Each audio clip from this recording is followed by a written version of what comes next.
This will change, but your top 10 with 5 minutes remaining here, going directly into Q2. are Vinales, Bezzecchi, Zarco, Binder, Martin, Bagnaia, Quattro, Marini, Morbidelli and Miller. But trust us, that will not be your top 10 at the end of this session. No, here we go again, second tyre, and you know, second proper time attack.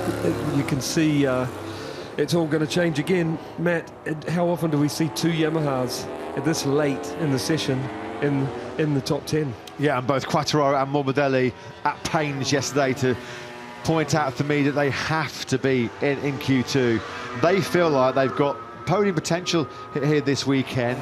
Hot conditions, low grip in some parts, and then also the hard occasion rear tyre. We have seen the Yamaha perform well so far this season in this very same scenario. Who's the victim? Surely it's got to be Martin, hasn't it? He's waiting for... Is it the number 89? Trying to find out. Is that Ralph Fernandez further back as well? Here comes Didier and Augusto Fernandez.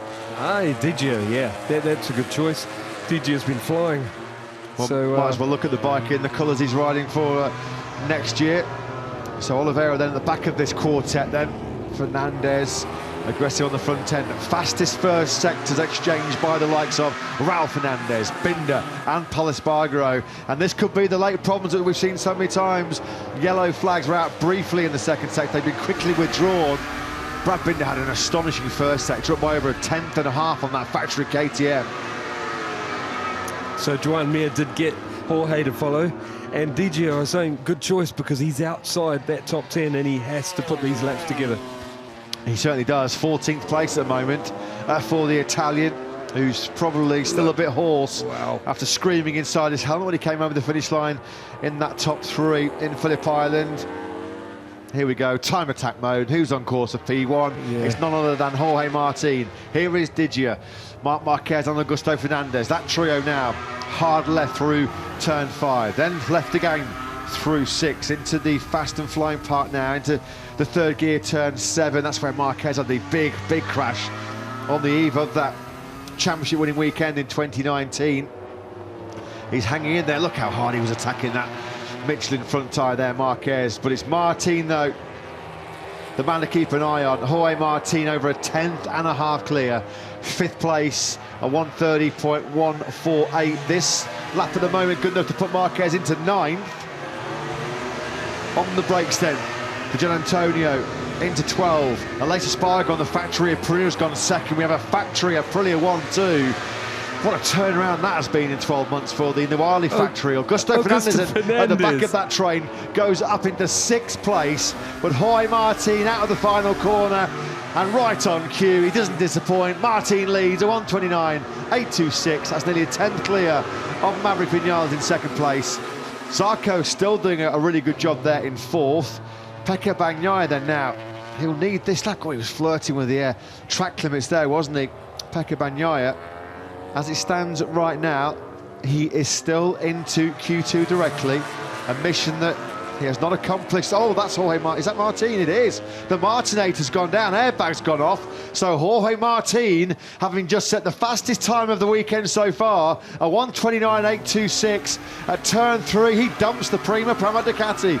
Bagnaia over the line there. A 1:30.069 was going to keep him inside that top 6. Thankfully, Jorge Martin's able to walk away from the scene of the crime. Just a tweak of the neck there. He's opened his leathers because the airbag's gone off. It's difficult to breathe. He was so hard in there the lap before, rear sliding just like that, but he's obviously lost the front. Yep, last moment. But he was pushing the absolute limit the lap before, Matt, and he's overstepped in the next one. Do you know, he didn't want to give that one up, did he, Simon? I mean, the easy thing there was just to stand it up and run through the gravel trap, but look how he just stayed here, committed, and as he carried on trying to turn, you can see there was a bit of chatter as well, and he wasn't bringing that one back. He's all right. He had that first one on the board, and he just took another risk, and I pushed a step higher, you know, and it either pays off or it doesn't. Like I said, they open their leathers just because the airbag has stops them breathing, squishes their chest. The bad news is there's a late pad tie now for his mechanics because they've got a repair job on that Prima Ducati. The good news is Jorge Martin looks like he may well end day one here in Burram on top of the timesheets, but that's not a given because Brad Binder has been mustered in the first sector.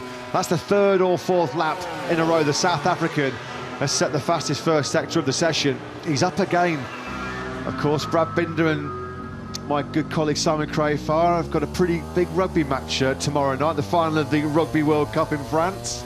You're even contemplating waking up at 2 o'clock Sunday morning, mate, aren't you, to watch the big game? Yeah, I love my sleep, but this one's big enough to make me want to get up if I can find a place to watch it.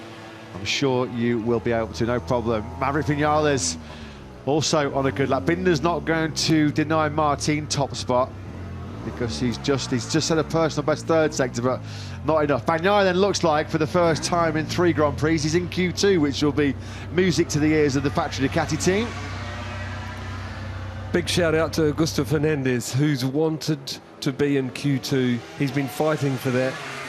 Binder's latest lap cancelled, but he's been saying to us that his race pace is always close, but he needs to qualify in Q2 and give himself a good grid position, and he was in there this morning and he's in the top 10 again this afternoon. Augusto Fernandez. Great job.